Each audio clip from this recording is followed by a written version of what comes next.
Good afternoon, Madam Speaker, and to our esteemed sponsor, as well as our friends from the Cultural Center of the Philippines. Madam Speaker, would our esteemed sponsor yield to a few questions from this representation? Yes, Madam Speaker. Thank you very much. So good afternoon. I'm very happy to be here today and to be able to discuss the state of our Cultural Center of the Philippines because as my esteemed colleague, Congressman Percy Sandenya mentioned earlier, this is an institution that is very close to my heart. And so for the benefit of our friends who may not be as familiar with all that the contributions of the Cultural Center of the Philippines has for all of us, may I ask Mr. Chair, on average, around how many guests or how many people walk through the CCP or are able to participate in the shows that the CCP presents? And speaking of shows, around how many shows do we have per year?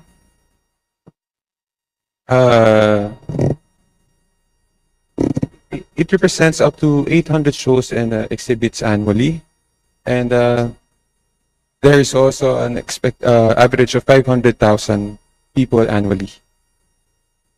Wow, 500,000, that's almost 500,000. And of these show watchers, 500,000, are these all ticket holders or meron ba tayong mga libre na tickets dito? Meron bang mga outreach programs ang CCP para maidala ang ating kultura at sining sa mga taong bayan? Mr. Speaker, 70% of the tickets are free and 30% is ticketed po.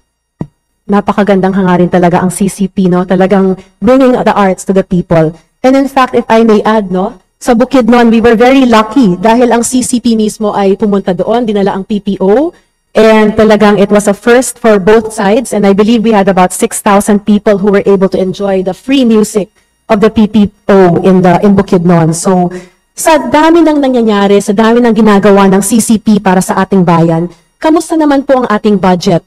Nag-match po ba ang inyong na-request sa NEP, sa inyong na-allocate para sa inyo?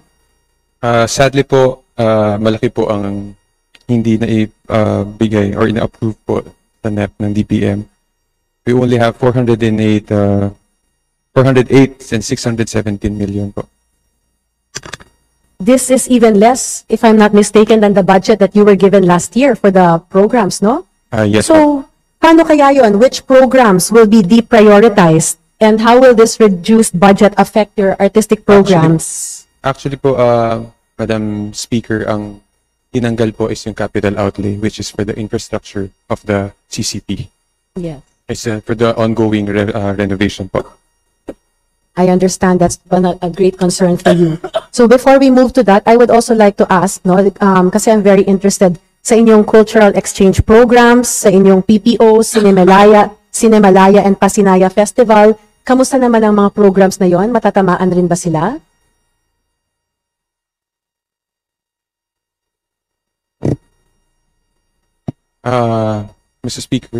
Madam Speaker, without additional funding, these programs will be reduced and downsized po. And of course, Madam Speaker, I know that one of the programs of the CCP that everybody is always very invested in is the scholarship program. Dahil talagang inaabangan ito ng ating mga estudyante, ating mga kabataan, ang ating mga artists. So, kamusta naman ang ating scholarship program? Sa ngayon, ilan bang inyong mga beneficiaries? And matatamaan ba ito sa ating reduced budget? As of now po, we have 6 international scholars with stipends ranging from 650,000 to 1 million per year, and 27 national scholars receiving 10,000 per semester po. And so, will we be able to continue funding them, or will we be able to add any new scholars for the coming year? Actually, yes, but we will have to reduce if the budgets will be completely reduced. Sayang naman, kasi alam naman ng buong alam naman ng buong mundo, no, na talagang pagdating sa sining at kultura, sa arts, talagang nangunguna ang mga Pilipino at kailangan natin ang mga scholarship programs na ito para maximize natin ang potential ng ating mga kabataan and ang ating mga artists. And so now, of course, I would like to manifest, no, that I hope, Mr. Chair, that we can find a way to increase the budget, or at least to meet the requested budget of the CCP for the programs affected. And of course, this is not all. As mentioned earlier by my esteemed colleague, Congressman Percy Sendenya, nandyan rin po ang ating problema sa ating RA number 11392, ang ating National Performing Arts Companies Act. So I would like to revisit what Congressman Percy said earlier, no? Where our national performing arts companies are not receiving the allocated and these are actually by law, the budget that they are supposed to receive. Because under Section 10 of this law, the National Ballet, the National Theater Company, and the National Orchestra are supposed to receive 10 million pesos each per year for a period of 5 years, while the National Choral Company and the National Indigenous Performing Ensemble is supposed to receive 5 million pesos a year for the same period. And now, from what I hear, they are either receiving nothing or only half of what they were supposed to receive. And this puts these NPAC members in a very precarious and very awkward situation, because if I'm not mistaken, no, as a national performing arts company, they are no longer eligible to receive grants from the CCP. Is that correct? Yes po. So paano naman mabubuhay ang ating mga kumpanyang ito? And these are the backbone of our arts and culture world. Kung hindi sila nakakakuha ng tamang pondo mula sa batas, and at the same time, hindi na rin sila pwedeng bigyan ng CCP. Mr. Chair, Madam Speaker, Mr. Chair, can we get the commitment of our distinguished sponsor and the Vice Chair of the Committee on Appropriations to look into this matter? Maybe we can reconsider the budget allocated for the CCP to ensure that we are following the mandatory budget allocation under RA 11392 and fund the other essential programs of the CCP as well. RA 11392 was enacted in 2019, and if the funding was only made available in 2024, and at the same time is not even being released, then it is clear that we are not following the law that Congress itself enacted. Moreover, these NPACs are not receiving sufficient funding to ensure that they perform their functions and their mandates. Definitely po, Mr. Speaker, Madam Speaker.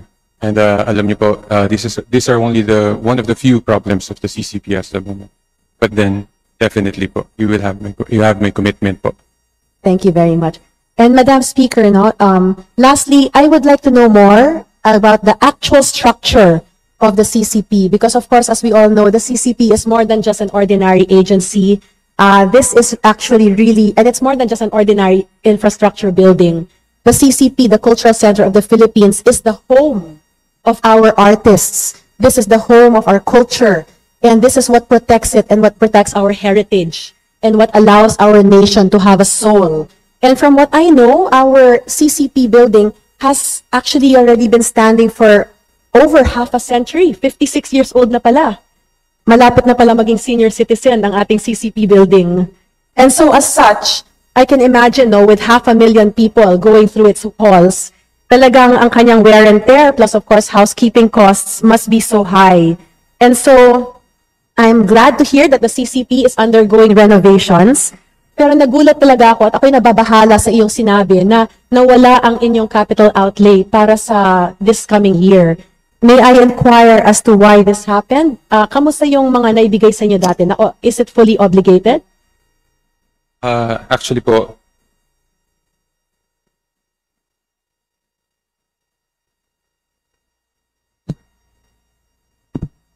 it will be fully utilized po, obligated by the end of October po. Okay, so paano kaya yan? Kasi sa ngayon, October, magiging fully obligated na ang inyong pondo. Pero patapos na ba? Tapos na ba ang renovations ng ating CCP? Hindi pa po. E di bali, pag nawala na ang pera, ang mangyayari ay nakatenga na lang ang ating CCP. Kung hindi po malalagyan ng pondo, ganun nga po ang mangyayari. Madam Speaker, I am truly appalled to hear this because we cannot allow the CCP to be in such a state of disrepair. First of all, if we are to look at it from a practical side, every day that the CCP is not open, that it is not available to be used, is a day that we are losing money. sayang naman yan. And of course, also, if we are to look at it from the sense of, from the side of national pride, nakakahiya naman, nahahayaan natin ang ating Cultural Center of the Philippines na iiwanan na lang nating nakatenga. Hindi yan pwede at hindi dapat yan. Our artists deserve much more than this. And so, today I come before you, Madam Speaker, and of course our distinguished sponsor, to remind all of us that the CCP is not just any institution. It stands as a beacon of our culture, heritage, and artistic excellence. And so, distinguished sponsor, I would like to ask for your assistance. Perhaps tomorrow when we continue to bring up our budget, perhaps you can commit to assist us in helping gather the necessary funds for the capital outlay of the CCP. Yes po, Madam Speaker. And I would just like to put on record now that this is a government agency with an ongoing and urgent construction project. Is that correct? Yes. Thank you very much. And so I will end my questions here. But again, before I end, I would just like to say that I would like to manifest my full and unwavering support to the budget of the Cultural Center of the Philippines. But of course, I would like to continue in our quest to give it the mandated legal support it deserves, the legal budget it deserves, as well as an extra allocation for its capital outlay, because this is vital for the preservation and promotion of the culture and arts of the Philippines. And so now, I believe that there will be, Madam Speaker, there being no other member of the minority who wish to interpolate the sponsor, I move to terminate the period of sponsorship and debate for the proposed budget of the Cultural Center of the Philippines. So moved, Madam Speaker. Majority Leader. Madam Speaker, on part of the majority, we join the minority in the motion to terminate the interpellations on the proposed budget of the Cultural Center of the Philippines. There is a joint motion to terminate the period of interpellations on the proposed budget of the Cultural Center of the Philippines. Do I hear any objection? Hearing none, said motion is approved. The interpellations on the proposed budget of the Cultural Center of the Philippines